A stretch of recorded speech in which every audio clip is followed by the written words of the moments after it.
Gold prices saw big declines today, trading all the way down to 1770. The last time we were down here would have been about November of last year.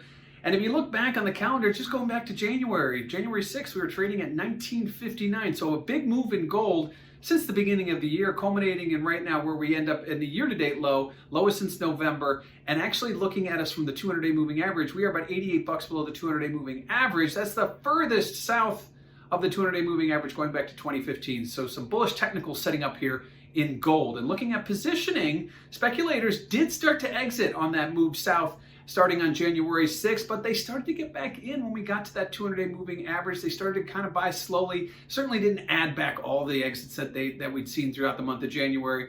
But now that we've seen things turn very quickly, it's right now you can kind of guess that the speculators are leading some of that charge, waiting for the dust to settle, waiting for more attractive levels to get back in. We will learn more about that on Friday, but as of last week, they've been starting to exit those longs again. And lastly, the minutes that came out today, those Fed minutes from the January FOMC, they talked about the Fed keeping rates low for longer, talked about continuing with their asset programs, purchasing programs, talked about the stimulus giving the economy a boost, or at least hoping it would with the vaccine.